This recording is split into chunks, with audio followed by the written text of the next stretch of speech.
नमस्कार दोस्तों, मैं हूं अंजलि। होप रे चैनल आशा की किरण में आप सबका स्वागत है।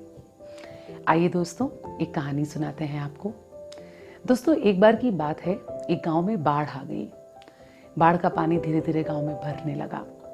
उस गांव में एक टीला था, काफी ऊंचा सा। तो गांव के लोग उस बाढ़ से बचने के लिए उस टीले पर जाने लगे। जब भी ज्यादा बारिश होती वो लोग उसी टीले पे जाके 2-4 दिन रहते। धीरे धीरे बारिश बंद हो जाती, बाढ़ का पानी भी कम हो जाता था, तो वो लोग गांव वापस आ जाते थे। पर इस बार तो बारिश रुकने का नाम ही नहीं ले रही थी और पानी का स्तर बढ़ता चला जा रहा था। बाढ़ भी बढ़ती चली जा रही थी। एक समय ऐसा आया जब ऐसा लगा कि ये टीला भी शायद डूब ही जाएगा इस पानी में। अब क्या करें? तो उस गांव में जो कुछ थोड़े बहुत मछुआरे रहते थे, उन मछुआरों के पास छोटी छोटी नावें थी। ऐसी नाव जिनमें 4-6 लोग बैठ सकते थे, थोड़ा बहुत सामान रखा जा सकता था। तो लोग जरूरत का सामान उन नावों में रख करके धीरे धीरे उस बाढ़ से बाहर निकलने लगे।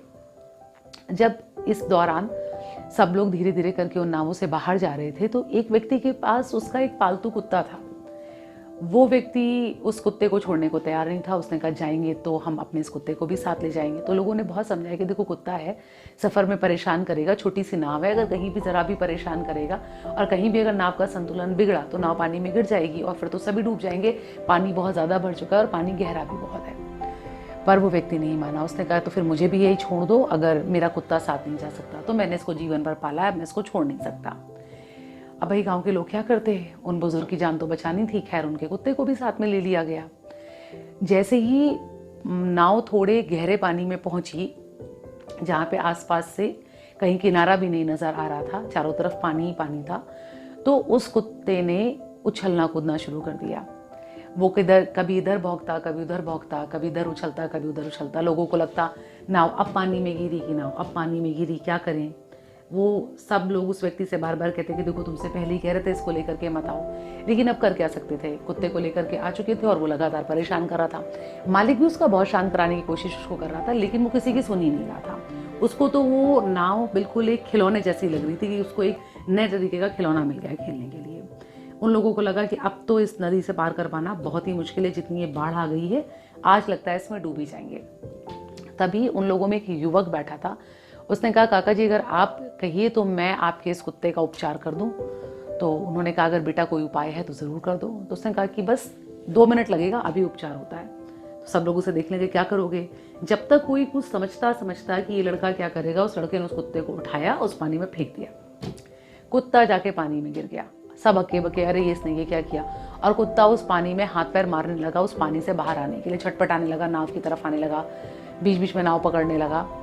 उस लड़के ने सबसे कहा कि थोड़ा रुको, इतना परेशान मत हो, थोड़ी देर रुको।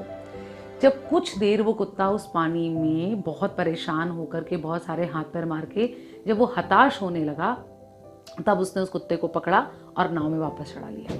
कुत्ता गया सीधा अपने मालिक के पास और मालिक के पैरों के पास एकदम दुबक के, सिकुड़ करके, मालिक से एकदम चिपक करके चुपचाप शांति से बैठ गया।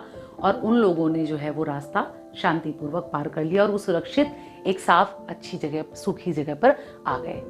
उन लोगों ने उस लड़के को बहुत धन्यवाद दिया और उन्होंने उस लड़के से पूछा कि तुम्हें ये सूझा कैसे कि मतलब इस कुत्ते को शांत कराने का ये उपाय भी हो सकता है? तो उसने कहा कि देखो, बहुत सीधी सी बात है, इंसान हो या जानवर हो, जब तक हम किसी समस्या में स्वयं नहीं पड़ते हैं तब तक हमें उस बात की गंभीरता का एहसास नहीं होता। हम इंसान हैं, हमें पता था अगर हम इस पानी में गिर गए तो मर जाएंगे, हम तैर करके बाहर नहीं आ पाएंगे, पानी बहुत गहरा है और बहुत दूर तक है, ठीक है। और इस जानवर को भी ये पता था कि जान कीमती है, इतना तो ये भी जानता है। तो जब मैंने इसे पानी में फेंका तो इसे पानी में कुछ घड़ियों में रहने के बाद ये समझ में आ गया कि अगर ये कुछ देर इस पानी में और रहा या गलती से दोबारा इसमें गया तो ये सीधा मर ही जाएगा। उसका नतीजा निकला कि इसको एक सबक मिल गया और ये शांति से बैठा हुआ है। सब लोगों ने उस लड़के की बहुत तारीफ करी। अरे वाह भाई, तुम्हारी तो बहुत अच्छी बुद्धि है, क्या सोचा है तुमने। दोस्तों, ये कहानी जो है वो हम सबके जीवन पर 100% लागू होती है, बिल्कुल 100% लागू होती है। दोस्तों, हम सभी चाहते हैं कि हम सबका जो चरित्र हो वो बिल्कुल शुद्ध, परिष्कृत हो, कोई भी उसमें कोई दोष ना निकाल पाए, पर कोई कमी ना निकाल पाए। मगर अगर देखा जाए तो कहीं ना कहीं हम सब में किसी न किसी बात को लेकर के अभिमान जरूर है, जिसको कई बार हम अपना कौशल समझ रहे होते हैं।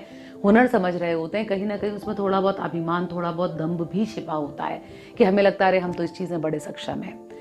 दोस्तों, अगर आपको ये पता चल जाए कि आपको अभिमान जो है वो किस बात का है, आखिर क्या चीज़ है जो आपके लिए गर्व का कारण है, दूसरों के लिए वो एक्चुअली अभिमान बन चुका है, अगर आपको ये पता चल जाए तो अपने उस गुण को जीवन में विपरीत परिस्थितियों में प्रयोग करके देखिए। जब आप बहुत विपरीत परिस्थितियों में फंसे तो अपने उस गुण का प्रयोग करके देखिए। जब आप उस गुण को विपरीत परिस्थितियों में प्रयोग करेंगे तो वास्तविकता का अवलोकन कर पाएंगे।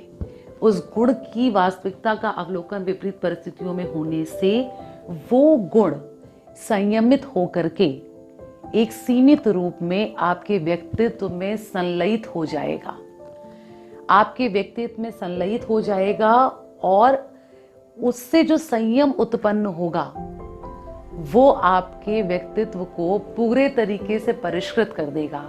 आपका गुण गुण ही रहेगा, अभिमान नहीं बनने पाएगा।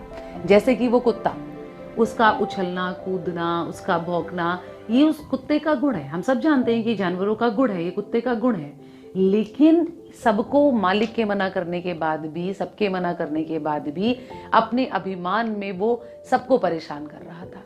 संकट की घड़ी में भी उसने उछल कूद करके, भौंक करके अपने उस गुण को प्रयोग करके देखा, पर वो काम नहीं आया। तो जैसे ही उसे बाहर निकाला गया, उतनी देर की विपरीत परिस्थितियों में उसका गुण संयमित हुआ और उसके व्यक्तित्व में संलयित हो गया। गया नहीं उसके व्यक्तित्व से कहीं, ऐसा नहीं कि वो भौंकना भूल गया या कुछ और करना भूल गया, लेकिन वो गुण संयमित होकर के संलयित हो गया। इसलिए जीवन की विपरीत परिस्थितियों का सदुपयोग करें और अपने विपरीत गुणों को संयमित होकर के, संलयित करके अपने व्यक्तित्व को पूर्णतः परिष्कृत और मजबूत बनाएं। धन्यवाद दोस्तों। आशा करते हैं कहानी का संदेश आप सभी तक पहुंचा होगा, और अगर कहानियां अच्छी लग रही हैं, चैनल अच्छा लग रहा है, तो प्लीज इसे लाइक, शेयर और सब्सक्राइब करना ना भूलें। गुड लक दोस्तों।